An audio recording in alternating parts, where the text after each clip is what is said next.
Hey everyone, and welcome back to The Explainer. I am absolutely thrilled you're joining us today because, honestly, we are making a massive leap.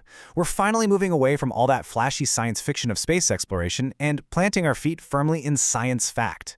Today, we're diving into the strategic pivot that's currently shaking up the space economy, and, more importantly, exactly what it means for established professionals like you.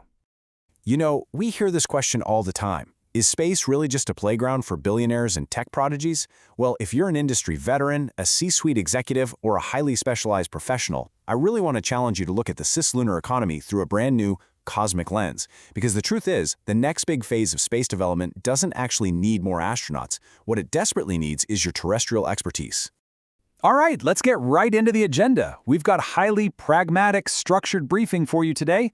We'll start with the cosmic lens, examine the market transition from vapor to solid, dive into thermodynamic real estate, unpack sovereignty pockets and space law, and then wrap up with the art of reclamation. Okay, kicking things off with Section 1, the cosmic lens. Look, to truly grasp the commercial opportunities waiting for us on the moon, we really have to dismantle those flashy sci-fi assumptions. The real paradigm shift here is finding what the sources call majesty and monotony. It turns out the true lunar economy requires plumbers, corporate lawyers, HVAC engineers, and supply chain managers. Up until now, humanity hasn't built a self-sustaining industrial base off-world, but making that a reality doesn't mean we have to reinvent the wheel. It just means adapting our incredibly complex, brilliantly monotonous earthly industries to work in a vacuum. Honestly, space is waiting for you. Moving right along to Section 2, Vapor to Solid. So, cislunar capital markets are currently undergoing what our sources describe as a thermodynamic phase shift. Let's look at the top row here, the vapor phase. This is your classic hype cycle, speculative consumer deposits, early-stage VC money, and startups like GRU Space pushing highly publicized stuff like inflatable habitats and autonomous brickmaking. But check out the bottom row. The market is shifting hard into the solid phase. Now we're talking about real institutional players driven by public equity and positive EBITDA. The focus has completely pivoted to the gritty, operational realities like deep space communications and verified hardware heritage that actually works on the lunar surface. And you can see that shift when you look at conceptual designs. Sure, a visually appealing donut model for a hybrid lunar surface base looks amazing on paper, but the solid phase reality? Bringing something like that to life requires immense, heavy-duty terrestrial industrial knowledge. To actually build it, you have to master the completely unglamorous processes of working with lunar basalt, refining regolith, and managing some truly extreme thermodynamics. Which brings us to Section 3, Thermodynamic Real Estate. This is where we introduce a massive paradigm shift, the developer's role in lunar industrialization. The absolutely crucial point to understand is that all lunar land is totally unimproved. There are no utilities, no roads, no power grids. So the true value of lunar real estate isn't the dirt itself, it's the capability to manage extreme temperatures in a vacuum. Managing that heat is literally what transforms a barren crater into incredibly valuable thermodynamic real estate. Just think about how complex it is to sustain life and industry inside these modules. The sources propose a fascinating idea. A lunar site developer might actually integrate commercial data centers right alongside biological habitats. Why would you do that? Well, because you can pipe the 15 degrees Celsius return water through heat pumps directly from the data center to sustain the life support systems. It creates a completely self-sustaining utility loop. It's just a brilliant synergy of biology and thermal engineering. And this right here is exactly where established professionals come in. Take a look at these spin-up opportunities. We need HVAC and thermal loop engineers to manage those crazy heat gradients. We need manufacturing experts who can create cast basalt tiles for abrasion-resistant pipes, mainly because lunar dust is literally as sharp as glass. We need material scientists for regolith handling and sourcing lunacrete. These are established, traditional, heavy industry skills that are absolutely game-changing for the moon. Let's shift gears a bit for Section 4, Sovereignty Pockets and Law.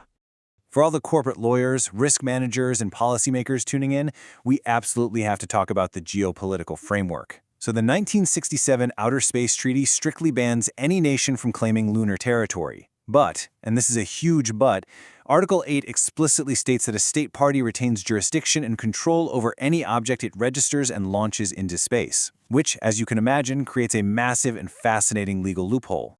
Our sources call this the flags and pockets dynamic. Essentially, if a private corporation builds a data center or a habitat on the moon, that physical footprint effectively transforms the surrounding vacuum into a private, extrajudicial pocket of real estate.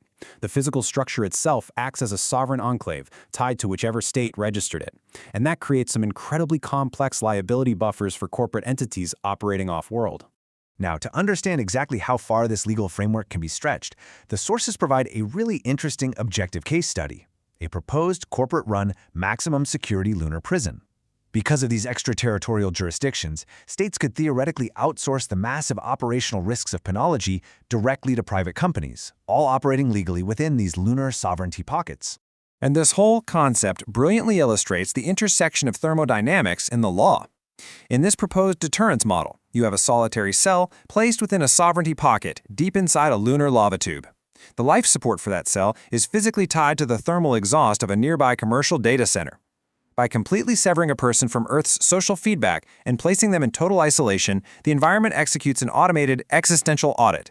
It essentially forces a profound psychological restructuring using nothing but the inescapable harsh physics of the lunar vacuum. All right, bringing it home with Section 5, the art of reclamation. This gets to the very core of the overarching philosophy for lunar profit. True profit on the moon isn't going to come from just mining goods and tossing them back down the gravity well to Earth. No, the real economic driver is the concept of Wasources. That means treating literally all byproducts and waste as highly valuable resources. Think about it. When you reuse waste, you are preserving the immense amount of energy that was already spent to form and transport those materials in the first place. The main strategy to pull this off is called scarring. So established manufacturers here on Earth design extra features, they call them scars, right into their everyday payload packaging.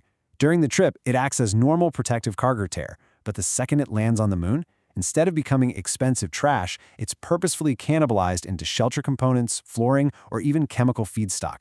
It is basically built-in upcycling, and it's a brilliant way to leverage our existing manufacturing base to bootstrap the lunar economy. And you can see this philosophy applied directly with things like cast basalt flooring tiles. By taking the slag and tailings left over from extracting oxygen or metals from lunar dirt and repurposing all of that into durable tiles and grids, we suddenly have a cornerstone lunar industry. Talk about finding majesty in monotony, right? Ultimately, this builds into a much, much bigger picture. Like the sources point out, we are actively expanding human civilization by finding immense value in the mundane. We're talking about creating a biosphere completely from scratch, reclaiming the barren, vacuum-washed surfaces of the moon and transforming them into vital, thriving infrastructure. So as we wrap up, I really want to leave you with a provocative thought. The space economy is rapidly shifting from vapor to solid, and to be honest, it desperately needs your established skills. So how will you scar your current terrestrial expertise to help build the cislunar supply chain? The frontier is wide open, and it is definitely time to get to work. Thank you so much for hanging out with me for this explainer, and I will see you in the next one.